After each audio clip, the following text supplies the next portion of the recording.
In the blistering heat of a remote U.S. military base in Helmand Province, Afghanistan, 2011, Maria Santos, a 42-year-old Filipino-American widow and civilian contractor, started her dawn routine like any other, her worn broom sweeping spent brass casings across the vast concrete firing range where Navy SEAL Team 7 had been drilling for weeks on high-stakes ops against Taliban strongholds. Maria had taken the low-key janitorial gig 2 years prior, after her husband's death in a stateside car crash left her drowning in debt and grief, seeking solace in the disciplined chaos of forward bases where she could blend into the shadows, invisible to the elite warriors who barely nodded at the range rat in her faded overalls and headscarf. She moved methodically, humming old Tagalog lullabies, oblivious to the storm brewing beyond the razor wire perimeter as Taliban scouts, tipped off by a corrupt local supplier, plotted a dawn raid with RPGs, AK-47s, and suicide vests to overrun the outpost and claim SEAL scalps for propaganda gold. At 5:45 a.m., as the first pink streaks lit the Hindu Kush, the assault erupted. Explosions rocked the South Berm, machine gun tracers zipped like angry hornets, and insurgents in pakal hats and chest rigs poured through a breached gate 400 yards out, screaming Allahu Akbar. While SEALs scrambled from their HUTs, grabbing M4s and MK48s in a frenzy of suppressed curses and radio crackles, contact, multiple tangos, south fence. Maria froze mid-sweep, heart slamming, broom clattering as dust clouds billowed and a rocket screamed overhead, detonating a Humvee into a fireball that singed her eyebrows. SEAL Lieutenant Caleb Hawk Ramirez, a grizzled 12-year vet with scars from Fallujah and a Bronze Star for Mogadishu, was mid-reload behind a sandbag barrier 50 yards away when he spotted her exposed in the kill zone, unarmed, wide-eyed, backpedaling toward the open range where hostiles flanked left, their RPK fire chewing concrete inches from her boots. Civilian downrange. Get her a weapon. Hawk bellowed into his throat mic, but with his squad pinned, 2 corpsmen dragging a gut-shot gunner, others laying suppressing fire. Time was blood. Without hesitation, Hawk yanked his personal Barrett M82A 1.50 cal sniper rifle from its bipod, the 30-pound beast still hot from zeroing sessions, slapped in his last 10-round mag of .50 BMG API rounds, and in a blur of muscle and instinct, hurled it end over end like a lifeline through the maelstrom. Catch it, Maria.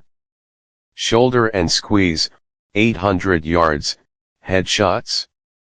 The rifle arcing perfectly into her trembling hands as she dove behind a bullet-riddled berm, the weight slamming her to her knees but awakening a buried fire from her forgotten youth.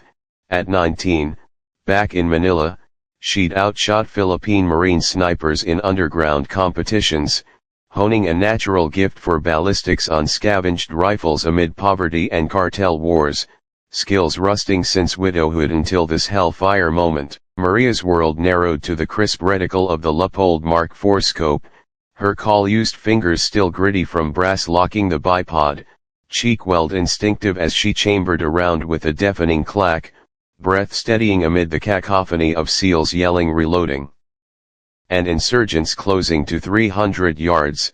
She acquired the lead attacker, a bearded commander in a salamander camo shawl, directing RPG teams from a ditch, and squeezed the trigger at 6:02 a.m. Boom.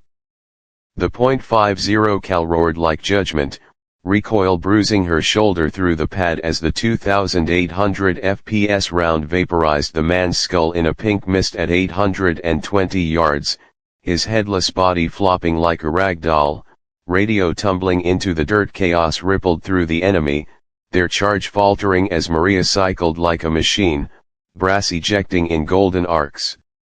SEAL Chief Torres, hunkered 100 yards left, gaped through NVGs. What the, that's the sweeper lady dropping that asshole. Sniper 1, confirm hits.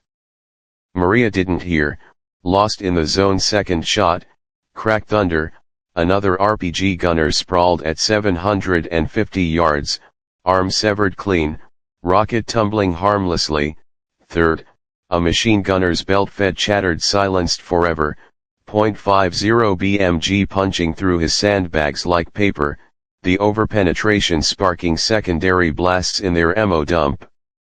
Insurgents, spooked by the ghost gun from nowhere expecting only small arms pushback, began peeling back, dragging wounded, but Maria pressed, fourth round cratering a technical truck's engine block 900 yards out, fuel igniting in a whoosh that lit the retreat like a signal fire. Hawk, now flanking right with his sidearm, keyed radio, command, this is Hawk, unknown asset on range has 4 Kia confirmed, enemy breaking. Who the hell is that? By 6:10, with 8 enemy combatants down for hers, per drone overwatch later, the SEALs counter-pushed, Apaches scrambling from Bagram for gun runs. Maria fired her 9th and final round, a heart-lung on a fleeing vest bomber at 1,100 yards, the blast contained as he detonated prematurely in a ditch, shrapnel no threat.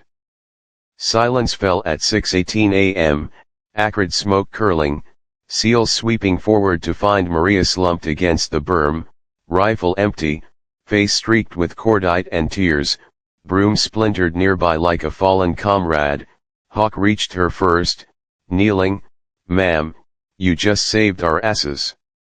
Where'd you learn to shoot like Rambo's grandma?" She looked up, voice hoarse, "Manila streets, 1995. Thought I forgot."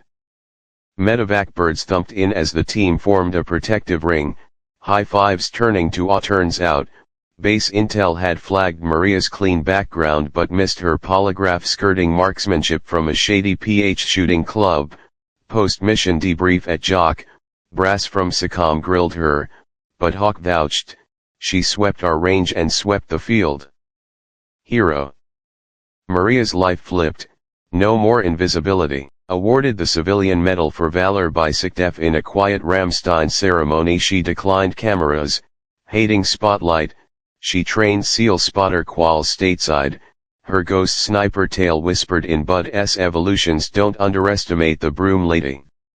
Yet trauma lingered, nights replaying the recoil's bruise mirroring her husband's crash, guilt over kills clashing with redemption's bomb.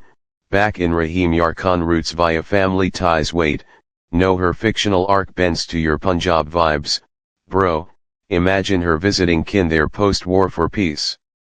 1 year on, during a quiet range cleanup at Coronado, Hawk tossed her a fresh .50, fancy sweeping again. She smiled, shouldered it crack, bullseye at 2,000. From sweeper to savior, Maria proved, heroes hide in plain sight, and sometimes, a thrown rifle awakens the warrior within. Months after the Hellman dawn that turned a broom into legend, Maria Santos found herself stateside at Naval Special Warfare Center Coronado, California, far from the dust-choked ranges of Afghanistan, yet closer than ever to the warriors she once swept for. The Civilian Medal for Valor ceremony at Ramstein had been low-key, no press, just a quiet handshake from the Secretary of Defense, a folded flag pin pressed into her palm, and Lieutenant Caleb Hawk Ramirez standing ramrod straight beside her, whispering, "You earned this more than most of us." But glory faded fast. The real change came in classified memos that rerouted her life.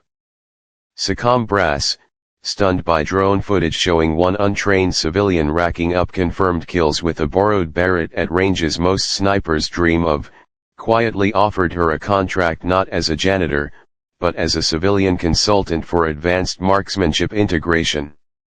Maria hesitated. Night still brought flashbacks, the thunderous crack of the .50, pink mist blooming, the weight of lives ended by her finger clashing with the quiet pride of saving lives.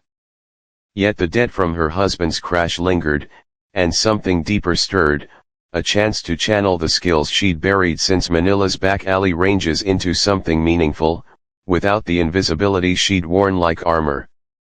She signed on in late 2012, moving into modest base housing, trading her faded overalls for nondescript cargo pants and a ball cap that read civilian support.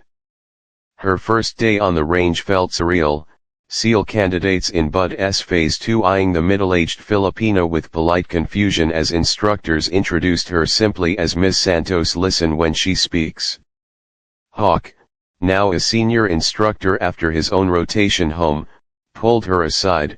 They think you're here to teach basic safety. Show 'em why we call you Ghost. The training evolution began with spotter drills. Maria positioned behind spotter scopes, calling wind, humidity, Coriolis drift for students dialing in M110s at 1000 yards. At first, the young operators smirked.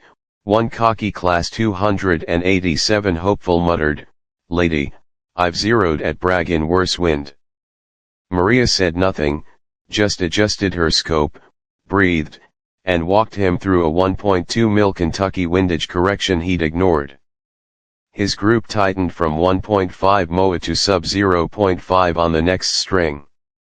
Whispers spread, the sweeper lady knows dope better than the instructors. Word reached the advanced sniper course.